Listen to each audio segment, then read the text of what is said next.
দেখুন, অন্নপূর্ণা যোজনার টাকা কিন্তু 1 জুলাই 2026 কিন্তু ইতিমধ্যেই ছাড়া হয়ে গেছে, কিন্তু আপনি বোধহয় এখনও টাকাটা পাননি। কেন আপনি টাকাটা পাননি জানেন? এই সমস্ত বিষয় কিন্তু আমরা আজকে আলোচনা করব, যে টাকা কেন পেলো না, ঠিক আছে, তার কোন কোন কারণের জন্য আপনার টাকাটা আটকে গেছে, এবং যদি ওই লিস্টে আপনার নাম না থাকে তাহলে আপনাকে কি করতে হবে, ঠিক আছে, সবটাই কিন্তু আমি আপনাদেরকে স্পষ্টভাবে জানিয়ে দেবো, ঠিক আছে। সুতরাং ভিডিওটি জুড়ে শেষ পর্যন্ত দেখুন, এবং তারপরে আমি আপনাদেরকে শেষে এমন একটা তথ্য বলবো যেটা শুনলে হয়তো আপনি অবাক হয়ে যাবেন, ঠিক আছে। তো চলুন আমরা শুরু করি। মূলত বন্ধুরা, 1 জুলাই 2026 কিন্তু, ঠিক আছে, আমাদের যে বর্তমান রাজ্যের মুখ্যমন্ত্রী শ্রী শুভেন্দু অধিকারী একটা জনসভা থেকে জানিয়েছেন যে মোট আবেদন করেছিল টোটাল 1,60,00,000 ফর্ম কিন্তু জমা পড়েছিল, এবং তার মধ্যে থেকে, ঠিক আছে, 26 লক্ষ মানুষের নাম কিন্তু বাতিল হয়েছে।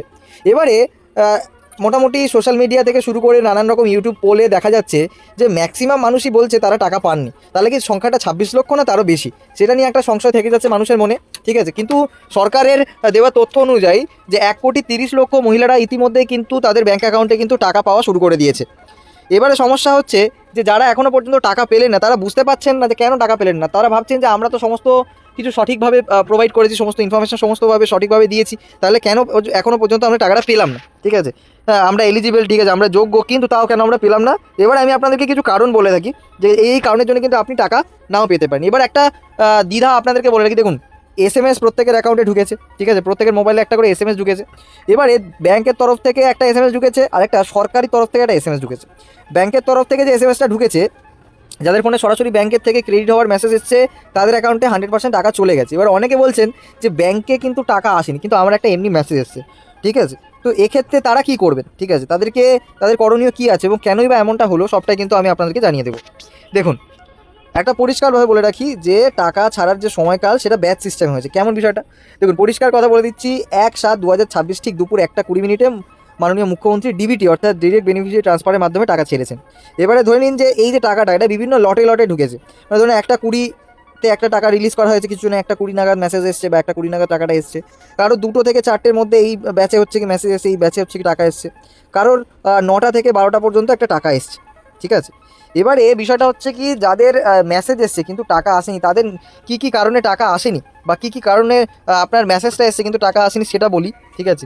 এবং 3,000 টাকা না পাওয়ার যে মূল কারণগুলো আপনাদেরকে একেবারে বলে রাখি একসঙ্গে। দেখুন, প্রথম কথা হচ্ছে কি, ব্যাংকের সমস্যা, ঠিক আছে। দেখুন, অ্যাকাউন্ট KYC নেই বা ব্যাংকের সার্ভারের সমস্যা থাকলে ডিবিটির যে টাকা, ঠিক আছে, সেটা কিন্তু সিস্টেমেটিক ওয়েতে আপনার অ্যাকাউন্টে আসবে না, সেটা কিন্তু পেন্ডিং হয়ে পড়ে থাকবে। বা ডিবিটির লিঙ্ক না থাকা, হয়তো আপনি চেক করেছিলেন যে ডিবিটির লিঙ্ক আছে, তবুও পারলে একবার স্ট্যাটাসটা এখনও চেক করে নিন, যদি না থাকে তাহলে কিন্তু আপনি টাকা পাবেন না, এটুকু কিন্তু বলে দিলাম, ঠিক আছে। আরও একটা কারণ, যে কারণে হয়তো আপনার টাকাটা আসেনি, সেটা হলো, দেখুন, পরিষ্কার কথা বলে দিচ্ছি যে অফলাইনে যারা ফর্ম ফিল আপ করেছেন তাদের অনেকেই কিন্তু টাকা হচ্ছে কি পাননি, ঠিক আছে। শুধুমাত্র জনকল্যাণ শিবিরে যে 8,15,000 মহিলারা যারা আবেদন করেছিলেন তাদের কিন্তু প্রত্যেকের টাকায় পেয়ে গেছেন। এবার যারা অফলাইনে বিভিন্ন পঞ্চায়েত বা বিডিওতে গিয়ে বা বিভিন্ন পৌরসভাতে গিয়ে যারা ফর্ম জমা দিয়েছিলেন অফলাইনে, ঠিক আছে, তাদের কিন্তু অনেকেই ডেটা এন্ট্রি এখনও বাকি আছে, ঠিক আছে। তো সেই ডেটা এন্ট্রি হওয়ার পরে, ভেরিফিকেশন হওয়ার পরে তারপরে টাকা আসবে। এবার ম্যাক্সিমাম মেজরিটি ক্ষেত্রে কী হয়েছে, সবাই সাইবার ক্যাফেতে গিয়ে ফর্ম ফিল আপ করেছে। এবার সাইবার ক্যাফেতে যখন অনেকজনের ফর্ম ফিল আপ করা হচ্ছে, তখন একটা মানুষের পক্ষে কিন্তু ভুল করাটা খুবই স্বাভাবিক জিনিস। হয়তো আপনার আধার কার্ডের ডিটেলস বা ভোটার কার্ডের ডিটেলস, ঠিক আছে, ইত্যাদি হয়তো কোনো কারণে ভুল হয়ে গেছে। সেই কারণেও কিন্তু অনেক সময় দেখা যায় যে আপনার যে তথ্যটা সেটা ঠিকমতো জায়গায় পৌঁছায়নি, ঠিক আছে, এবং ভুল তথ্য পৌঁছেছে, যার জন্যে ভেরিফিকেশানে হয়তো আপনার টাকা আটকে গেছে, ঠিক আছে, এরকমও কিন্তু হতে পারে। এছাড়াও একটা কথা বলে রাখি, দেখুন, সবাই কিন্তু বোঝে না যে ফর্মের মধ্যে ইনকাম ট্যাক্স প্রদানকারী বলে 2টো অপশান ছিল, ইয়েস আর নো, ঠিক আছে। তো যদি ভুল করে কেউ ইয়েস করে রাখে, তাহলে আপনি মানে সরকারকে ট্যাক্স দিচ্ছেন এরকম একটা মিন করে, ঠিক আছে। তো সেক্ষেত্রে আপনি যদি সরকারকে ট্যাক্স দেন, সরকার কিন্তু স্পষ্টভাবে জানিয়ে দিয়েছিলেন যে যারা ট্যাক্স দেবে তাদের কিন্তু তারা এই যে সুবিধা, আর্থিক সহায়তা, সেটা কিন্তু দেবেন না। তো এটাও কিন্তু হতে পারে, ঠিক আছে। আরও একটা কারণ আপনাদেরকে বলে রাখি, ভোটার কার্ড বাতিল। দেখুন, 2026-এ SIR হয়েছিল, ঠিক আছে। SIR লিস্টে ফাইনাল যে লিস্ট, সেখানে যদি আপনার নাম বাদ পড়ে যায়, ঠিক আছে, তাহলে কিন্তু আপনি টাকা পাবেন না।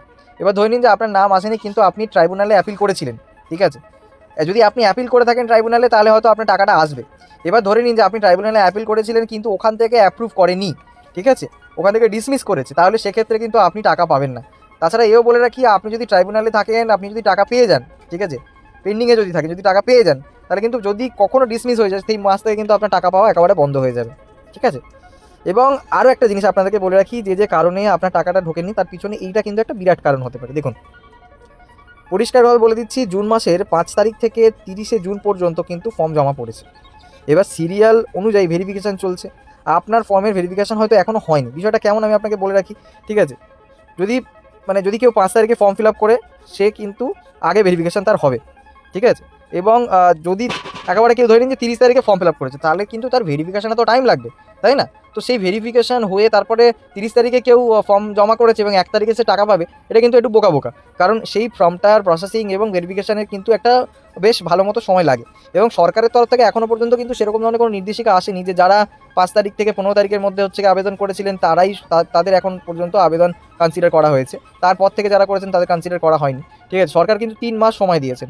3 মাসের মধ্যে যে কেউ যে কোনো উপায় করতে পারে। আর এই যে টাকাটা আপনারা পেয়েছেন, ঠিক আছে, এটা কিন্তু জুন মাসের টাকা। এটা এসে কোথায় পাচ্ছেন? জুলাই মাসে পাচ্ছেন, ঠিক আছে?